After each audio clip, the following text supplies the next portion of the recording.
everyone. My name is Madeline and I'm a student at Hope College in Holland, Michigan, in the US.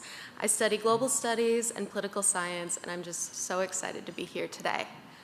So as we've talked about a little bit, we're in an age of increasing polarization and lack in faith in the very institutions which uphold our society. Many people yearn for more active participation in navigating a solution. Like you, I found myself wondering, now what?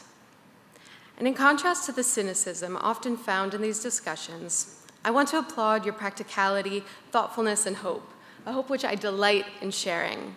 So in the name of longevity in Democratic Odyssey's aspirations, I want to offer a few additional perspectives or suggestions. In the US, we are seeing some attempts for more direct democracy paradoxically act as hindrances to effective representation, giving power to outsiders, radicals, eccentrics, and demagogues. For example, our 2020 election relied more on popular sentiment in the nominating process, whereas more influence had previously been held by experienced professionals. The unintended consequence has been the inability of political parties to nominate rational and reasonable candidates who represent broad parts of our population. Striving to give more weight to unpolluted popular opinion came from legitimate concerns about corruption within the political system and in parties themselves. Yet we failed to account for a change in the locus of influence, into the deep pockets of individuals and large corporations, or those who prey upon our deepest fears and insecurities as a populace. Herein lies the challenge of deflecting external influences which can hijack well-meaning efforts towards public influence. How will you ensure that the citizens' assemblies anticipate and manage the external influence that is sure to occur? On the one hand, we must be acutely wary of elite manipulation through issue commandeering, agenda setting, financial contributions with implicit quid pro quo nuances, and unforeseen pressures. To this degree, your fluid, evolving group model offers a sense of comfort, yet history suggests that we can never fully write off this threat. I suggest a perpetual revisiting of this question by a wide array of individuals who can honestly assess the outside pressures having been laid upon assemblies and thus act accordingly. With a keen eye and skeptical evaluation, true insulation can in fact be achieved within the dynamic rotation system you have planned. Secondly, and perhaps more difficult to quantify, would be the domineering of influence within assembly groups. I admire your emphasis on radical inclusivity, but I also want to offer that equal representation does not guarantee equal voice.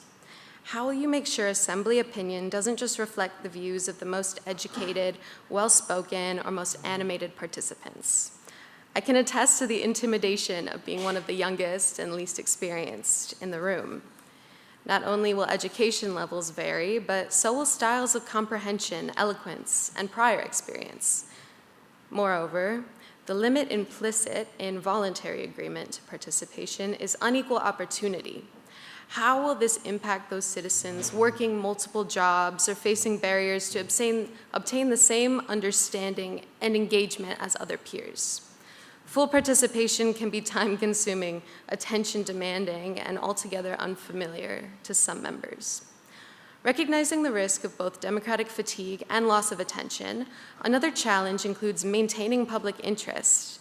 How can we continue to reassert the appeal of this assembly over time as a permanent citizens' assembly, far beyond the immediate intrigue and novelty it now possesses? I put forth these ideas with the clarification that, like you said, Calypso, perfection cannot be the enemy of good.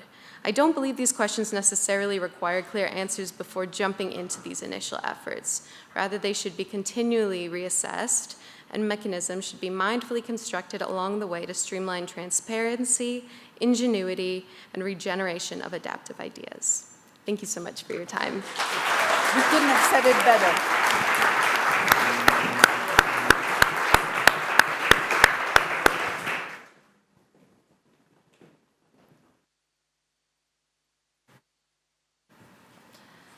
Hi, my name is Mariam Ibrahim. I study here in Athens at Deree, the American College of Greece. Am I too far? Thank you. So as I was saying, I study at Deree, the American College of Greece, where I pursue a double major in international business and international relations. I'd like to begin by saying that I am among those that believe democracy is flawed. And research shows that the number of flawed democracies increased from 48 countries in 2022 to 50 in 2023. This is the wrong direction, so I really appreciate the work that you're doing. It adds a refreshing element to democracy that addresses one of the main problems that many of today's democracies face, which is decreasing citizen participation. This decrease in participation stems from the fact that citizens feel like they are not being heard, which in turn creates a lack of trust in governments. Therefore, a great solution to tackle an issue like this would be citizen assemblies. And I believe this is very successful, as seen in the case of Ireland regarding abortion rights. However, I have some concerns regarding your work. The first issue concerns scaling. While citizen participation works well in smaller settings, scaling it up to address national or even global issues could be problematic. At the same time, having citizen assemblies at small scales defeats the purpose of what deliberate democracy aims for. Another issue is the over-reliance of citizen expertise, especially at a time where misinformation spreads so rapidly. This raises the question on whether citizens without specialized knowledge are well equipped to tackle complex issues that are usually distorted by misinformation. While their perspectives are valuable, there is a limit to what non-professionals can contribute to highly technical decisions. Actually, I'd like to share a personal story. One of the main reasons I decided to pursue a degree in international relations is because I got older, and as I would read news on global affairs, I did not understand what I was reading or what it was talking about. Perhaps this is a flaw in our educational system, but it really shows that this flaw affects our understanding of politics and the decisions we make related to democratic practices. Therefore, we cannot assume citizens who are not specialized in politics are fully informed or are well equipped to decipher misinformation, especially when making decisions on democracy. A final criticism is the risk of tokenism. There is a concern that citizen assemblies could be used as a symbolic gesture without real power. I see you clapping. If citizen voices are not seriously considered by decision makers, it undermines the entire initiative. Therefore, there's a fear among myself and others that the process could become more performative rather than transformative. However, I believe there are ways to improve this. The first step is to ensure that there is a greater focus on citizen education. For citizens to engage effectively, they need to be well informed about the issues at hand. By expanding educational initiatives on policy topics, we can ensure that deliberations are not only more meaningful, but also more credible. I'm not saying to have a group of only specialized individuals because this would defeat the entire purpose. But rather, there needs to be enough experts in the group to be able to address misinformation or disinformation that has been brought in by others. The second step is, instead of aiming for large-scale change immediately, maybe it's more important to focus on smaller groups and scale gradually. This could include having smaller pilot projects, just like the one that you guys had on the weekend. Lastly, it is crucial to prioritize inclusivity. The project must actively involve all marginalized groups and ensure that all voices are equally represented.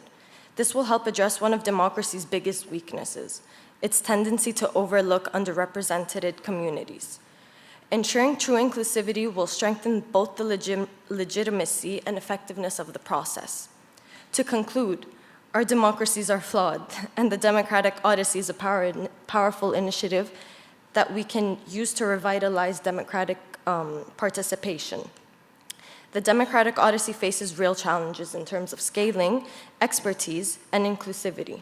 However, with thoughtful improvements such as enhanced public education, incremental growth, strong institutional partnerships, and ensuring inclusivity, it can become a transformative force in shaping the future of democracy. Thank you for your time.